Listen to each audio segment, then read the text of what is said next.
Broiler মুরগি মানেই তো আমাদের দেশের কম খরচে আমিষের একটা বড় ভরসা, তাই না? কিন্তু এই যে সহজলভ্য প্রোটিন, এটা কি আমাদের শরীরের জন্য আদৌ নিরাপদ? ঠিক এই প্রশ্নটা নিয়ে আজকে আমরা কথা বলবো।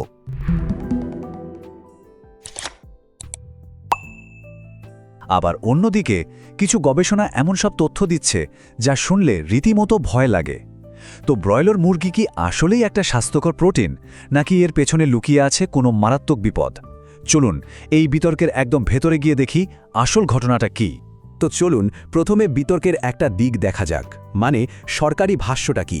যখন এটা নিয়ে মানুষের মধ্যে একটা উদ্বেগ তৈরি হলো, তখন সরকার নিজে থেকেই একটা গবেষণা করে এর নিরাপত্তা যাচাই করার উদ্যোগ নেয়।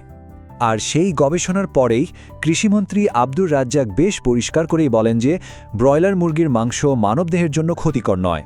এখন তার এই কথাটা কিন্তু হুট করে বলা নয়, এটা ছিল বাংলাদেশ কৃষি গবেষণা কাউন্সিলের করা একটা বড় গবেষণার ফলাফল, যেটা বিশেষভাবে ব্রয়লার মুরগির সেফটি চেক করার জন্যই করা হয়েছিল। ওই গবেষণায় কিন্তু ছোটোখাটো স্যাম্পল না, প্রায় ১২০০ মুরগির মাংস আর ৩১৫টা ফিড বা খাবারের নমুনা টেস্ট করা হয়। আর রেজাল্ট কি আসলো? দেখা গেল যে মাংসে বা হাড়ে যে পরিমাণ অ্যান্টিবায়োটিক পাওয়া গেছে তা খুবই সামান্য, মানে আন্তর্জাতিকভাবে যেটাকে সেফ লিমিট বলা হয় তার ভেতরেই আছে।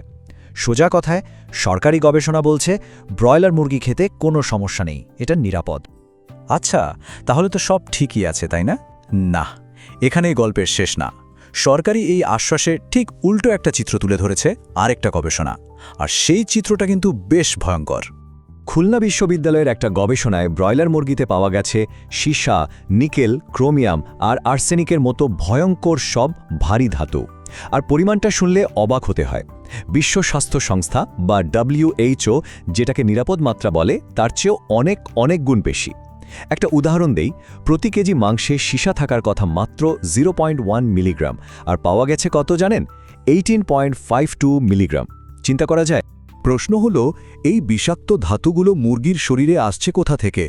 গবেষকরা বলছেন এর মূল উৎস হল পোলট্রি ফিড, মানে মুরগির খাবার।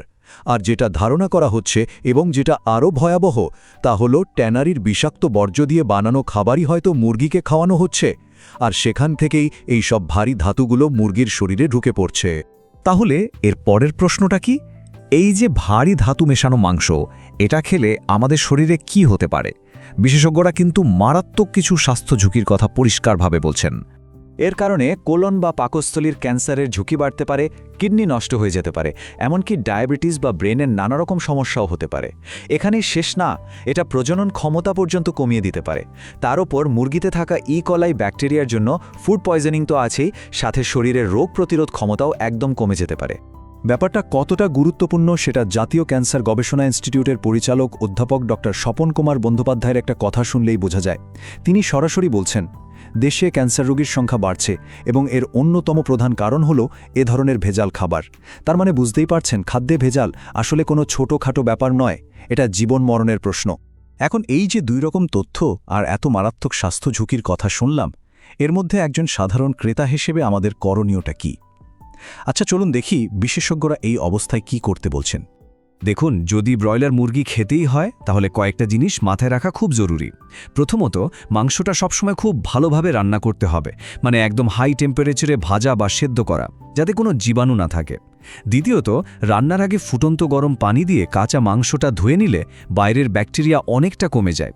আর সবচেয়ে বড় কথা, আধা সিদ্ধ বা অল্প রান্না করা মাংস একদমই না, এটা কখনোই খাওয়া যাবে না। তবে আমিষের জন্য যে শুধু ব্রয়লার মুরগির ওপরে নির্ভর করতে হবে তা কিন্তু নয়।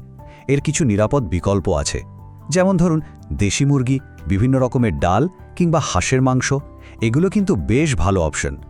তবে হ্যাঁ, ব্রয়লার মুরগি আর লেয়ার মুরগির ডিম খাওয়ার ব্যাপারে একটু বাড়তি সতর্ক থাকতে বলা হচ্ছে। সবকিছু শেষে কিন্তু একটা বড় প্রশ্ন থেকেই যায়, তাই না? যখন দুটো সায়েন্টিফিক স্টাডির রেজাল্ট একেবারে উল্টো কথা বলে, তখন সাধারণ মানুষ বিশ্বাস করবে কাকে?